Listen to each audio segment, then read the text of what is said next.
Well, hello all. I always thought that making jam was difficult. And today I've got some, we call them nachis, but I guess they're called soft citrus or clementines. I've got 1, 2, 3, 4, 5, 6 of them, and I'm throwing in an apple to make sure there's pectin if you don't know the fruit. And I want to show you that it's just so simple to take any fruit. I use the same method.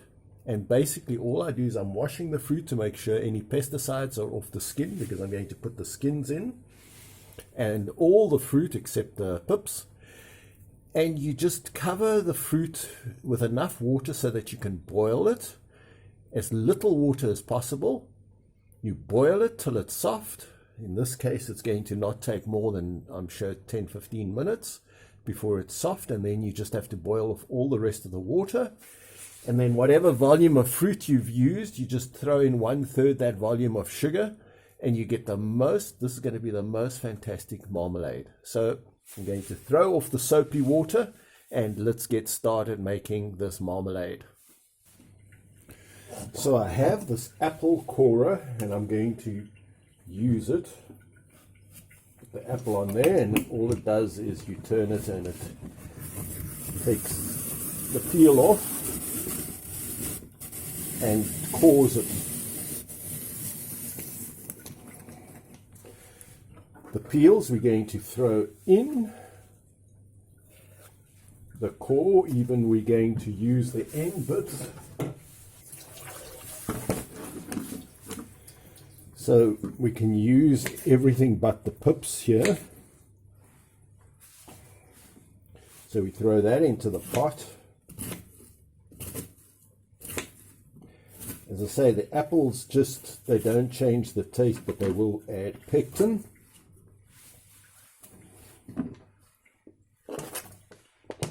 Now I'm not sure whether this citrus contains pips or not. We just take off the end little stalk.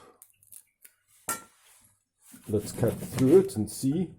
No pips. So these are going to be very easy to make into jam. They got no pips. We just cut them and throw them in.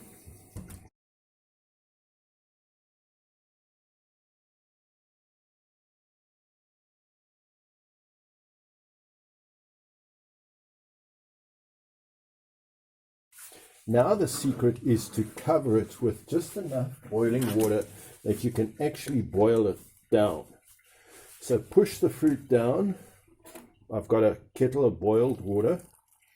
You have to have enough water so that you can actually boil it, but as little water as possible. That should do, because obviously the citrus contains quite a lot of water. Power it on. I don't think that took me 5 minutes of preparation. And look, that's all ready to go. 5 minutes.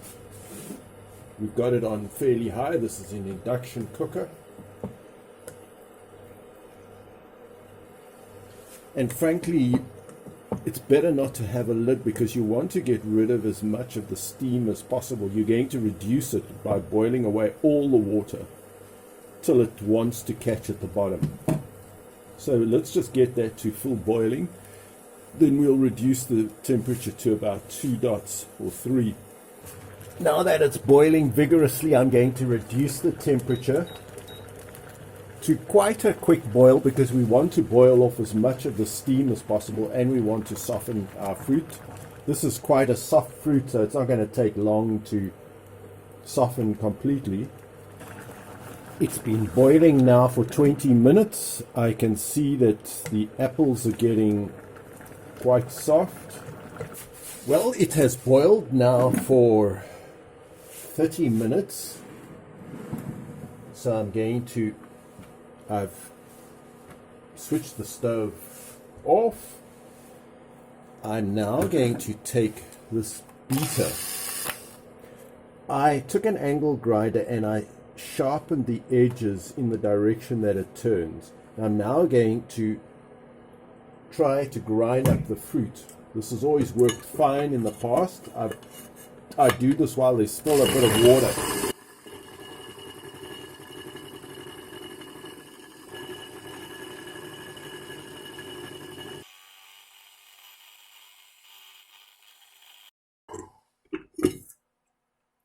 Do you see how it's getting all mushy? So let's keep on doing that.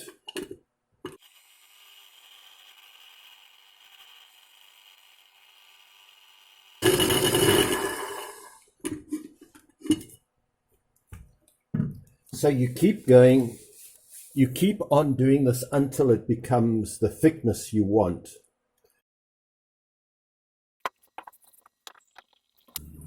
So this looks about 3 to 4 cups of marmalade. So I'm going to add 1 cup of sugar. I use brown sugar simply because I have it. I like brown sugar in jam. So about 1/3 of the volume.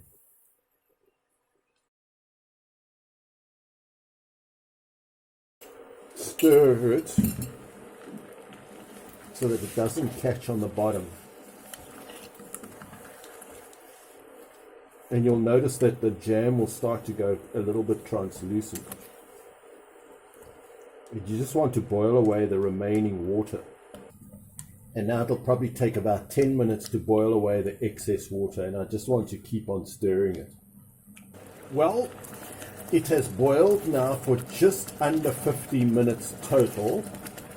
It's going to be the right texture for jam. It already feels like it's, look at that, it's hardly runny at all. So now it's just a matter of letting this cool. Just look how it stays piled up, so we know that that's going to set.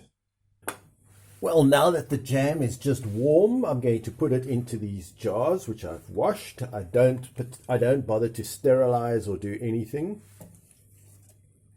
special,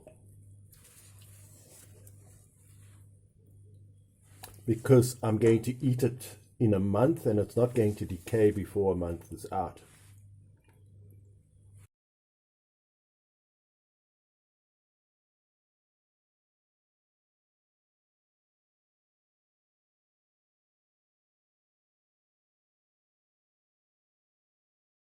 I think that's fantastic. Let's have some.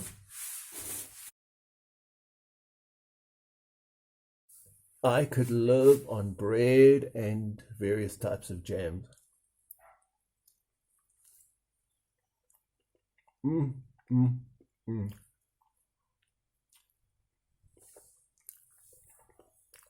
can't tell you how delicious that is. It's got the right amount of sweetness. It's got, the peels are not at all bitter. Got the right texture.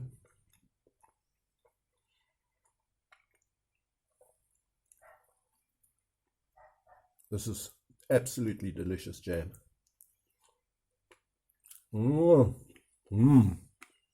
Let's jam it in.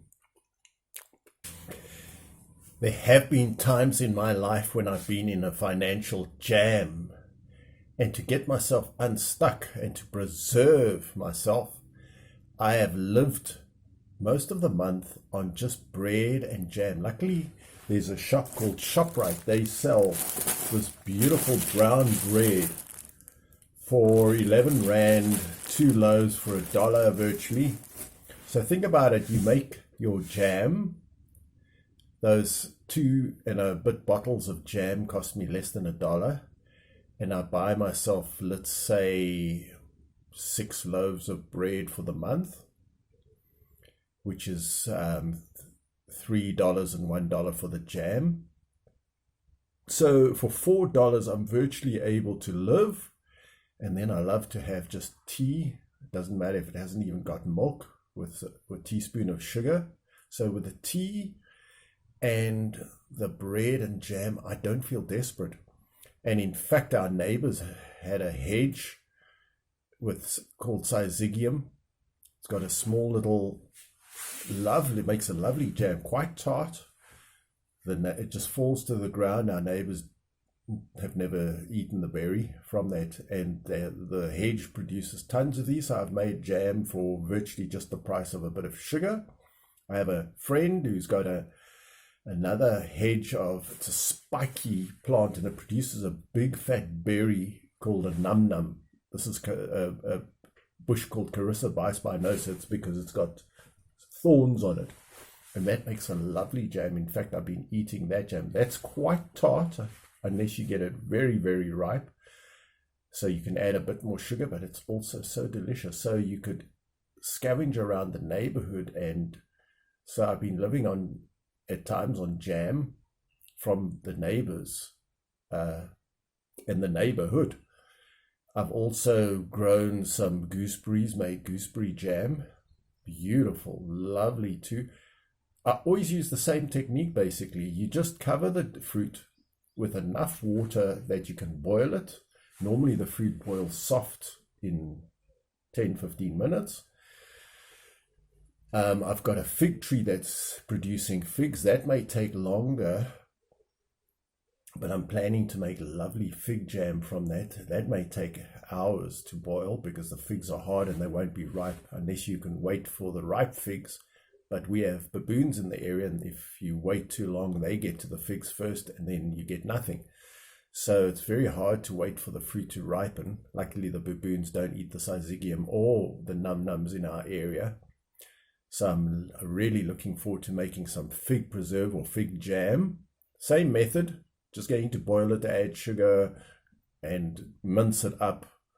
I use that beater that's been sharpened. It's got metal blades, and I sharpen them on one side so it grinds the jam up to the right texture. I think that's fantastic. You could get a drill, maybe something.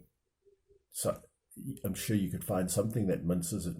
My liquidizer broke down. You could liquidize it or you could blend it, but don't blend it too much or you get a super fine jam.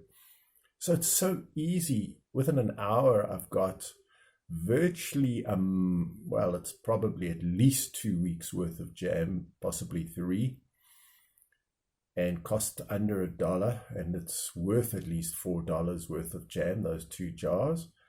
So when you're in a jam, how wonderful to get yourself unstuck by making, financial jam, by making jam. And I don't find something that you love living on. So I can live on bread, jam, maybe an egg on toast, or just an egg on bread. Lovely, a fried egg on bread, perfect. Or a hard-boiled egg on bread, delicious. And then tea. So I don't feel desperate. I can survive for very little as long as I've got those, and then anything else that comes along is just a bonus. So at times I've had to live on basically just bread, jam, maybe an egg a day, tea, even without milk, maybe 1 teaspoon of sugar per cup. And I don't feel desperate. I feel quite blessed still.